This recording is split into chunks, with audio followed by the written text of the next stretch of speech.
Hey guys, how you doing? So I got the special for you, new one. I mentioned on Instagram that I will be selling this one, most likely if I get a good offer for it. I already have a good offer for it, but I want to show it in the video how it looks exactly in the detail, show you guys. And I don't really want to turn this into an auction or something, but I mean, yeah, you do have a chance if you if you want to put some good offer in. I mean, I'll be happy, but I already have somebody who is willing to pay what will make me happy for this. There's not gonna be for a while. I will have the downtime because of the move and everything, but there's still gonna be a while till I will be actually, you know, ready and confident enough to take the orders for the folders. Once I move, I will actually probably take orders for the big stuff, for the big like Excaliburs, Bigfoots, Knife Cherries and stuff like that. But it will be a while, and most of these are going to the friends, like I said, so those are not actually pre-orders. And even my friends are actually getting, like, pretty much I will make what I feel like, and they will just, between all of them, they will just pretty much pick which one they like, or you know, and stuff like that. Because most of those friends, they don't really care about the looks, they just want the knife because of the performance and, you know, stuff like that. So you have that Brambles titanium, texture titanium from Alpha Knife Kits, the Alpha Knife Supply.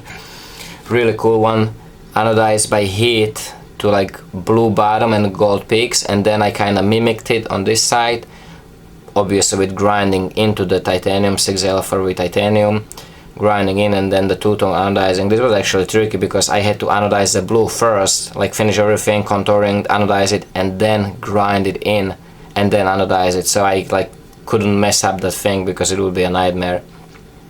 So that was a tricky one. Turned down on, like, you know, late, which means hand drill, battery drill, and a grinder. You know, turn down those thumb studs into the nice and round because they are less painful and they look nice. They look more custom or more, you know, handmade than those machine screw like this. Not screws, but the head that is, you know, obviously machine made and just production bought from the kits. From the kits. And hand sculpted pocket clip. These knives are pretty much, I don't know, I would say probably 90% handmade. The only thing what was waterjet cut on this one is the blade, pocket clip, and the lock bar. But even those parts, you know, blade is a hand ground. Pocket clip is hand sculpted from the chunk of titanium. The lock bar is hand contoured and hand done pattern, so it really has a lot of handwork in this, lot. It's a small knife. Some people still don't know, or they didn't watch the videos. This knife is only 7 inch overall. It has 3 inch cutting edge, 3¼ inch, you know, blade length if you count from the top of the handle to the tip. And if you count the handle, like from the top of your index finger, when you grab it, from the top of your index finger to the end of the handle, it's 3½ inches. So it's actually just, I think, about ½ an inch longer than small Sabenza. But I love the blade handle ratio. I really like, you know, I did my design, what I like in the knife. Also from the original one, the first one I made for myself, what I changed was I made the front finger choil smaller, because there is no real need to have it as an actual finger choil for choke up grip. That's pointless. It's more of a, because of the inner workings, it has to be there. So all you need is that small little thing for, like, a, you know, close up detail work, or, you know, kind of like this kind of a pinch grip. Because you don't really need, if you really need to put the force down, all you have to do is the chest lever grip. But actually very comfortable with this knife, and you can put all the force you need with this knife into the whatever you're cutting. Actually, proof of it right here, that's actually cut down by it, you know. It's, you know, all the way up the blade. That's a very deep cut in a fairly strong wood. It's not like some weak balsa wood or something. It has very good cutting performance, even just a regular grip. You know, look at that. Cuts really well.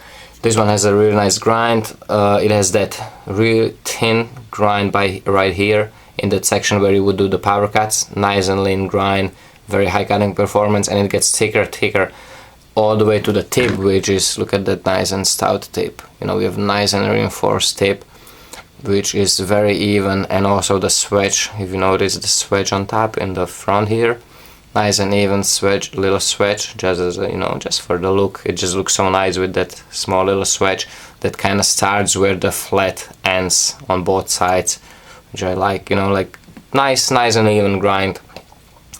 Nice and horizontal on the flats.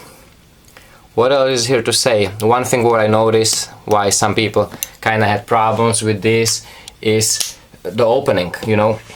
A lot of people, because of the size, the way they naturally grab it is they squeeze on the lock bar and then they cannot flick it because you're putting the pressure on the lock bar.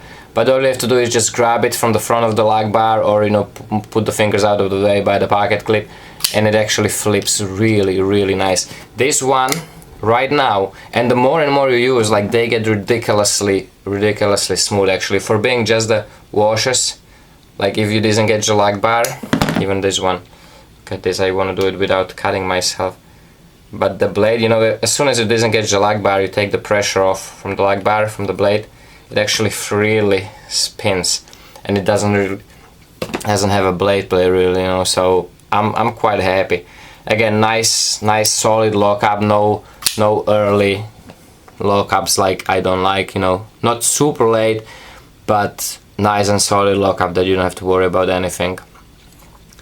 So I'm very happy about this one. This one is, again, like, they just get little better because I get some, you know, learn some things that I can do better with them, with each one I do, and that makes them better.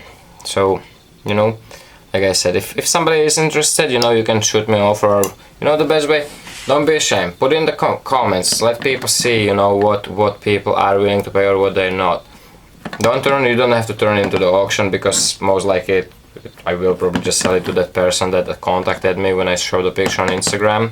Which, by the way, Instagram is kind of fun. It's pretty cool. There are good people there, because you don't have the haters like here on YouTube. On Instagram you really have just your, you know, people that like knives, that really follow them, and it's not about no hate or nothing. You actually like that idea that you cannot even dislike, because there is really no point of dislike. Dislike is really just to create drama. And not that I care about dislikes, but it's just the whole idea behind it. It's kind of pointless, and I like that they didn't do it there. It's kind of neat. So, and of course, since it's special because of the knife and everything, it will be a special package too. I did get this nice micro Pelican case 1010, and it has kind of like the authenticity card. I did write there what is there. As the business cards, I actually found one more sticker, so that's gonna come with that. So, like I said, you know, this was a little special, but again, you know, it's not a cheap knife, and even the price that it's on now, it's definitely not cheap. It's not something I thought that my first knives would be selling for. But this one, especially because of the materials and everything, that Brambles is actually not very cheap. It's pretty pricey. I think there's like 40 bucks of material just in that scale. It's definitely not cheap. But, you know, now seeing how they work and how they perform the folders, I mean, there is no difference. It was one of the arguments when I kind of started into the knives. Like, if you make knives, if they are good, if they work better, and they don't look like really bad, you know, it shouldn't really matter, you know, how famous you are or what's your demand list, you know. It should really matter on how good the knife is. And of course, if the customers are willing to pay for it, because that's, in the end of the day, that's really what it matters, you know. The stuff is only worth what people are willing to pay for it. So, we'll see. I mean, I didn't set the price for this. I mentioned what I would like to get for it, and I already have that offer. So, I'll be happy either way. But I wanted to show you guys. I do like that one. I don't see myself putting this one down for a very long time, because I love it's one of the best feelings ever, that knowing that I can be using my actual folding knife in my pocket, which I love because I design, and it's pretty exciting still. Having fun, you know. Making the small knives is not easy. It's actually pretty hard, because everything has to be crammed in that small little area there, unlike on the big knives. But it's fun. I learned something every day pretty much with this, about stuff that I wasn't learning before. So I have to play catch up with a lot of things, but luckily I do have the good basics, because a lot of the things, just from, you know, having knives and using them, you know, I'm no tough thumbs. I wasn't like pimping and fixing folding knives. I still owned many and took care of many, so it's pretty cool. So guys, hope you enjoyed it. Let me know what you think about this one. This one is, I mean, obviously so far I only made 4, so it is one of my favorites. It's not that hard to be, but it's pretty cool. A lot of people liked it. Check out that Instagram, I highly recommend it. It's a pretty nice place. It's not like, I still love YouTube because I think the videos on YouTube where you can talk more and actually express your opinion, it's better. But it's just nice, cool thing, you know. It's that, it's kind of feels like when, you know, many years back when the Facebook came by, it was this new thing when only the computer savvy people were there. It was still cool. Not now. Now I don't like Facebook, but that's what the Instagram feels to me, as what Facebook was, you know, like let's say 6-7 years ago. Exactly, yeah, 6-7 years ago, Facebook was as cool for me as the Instagram is now. So guys, thanks for watching. Take care, stay safe, and remember, don't cut yourself.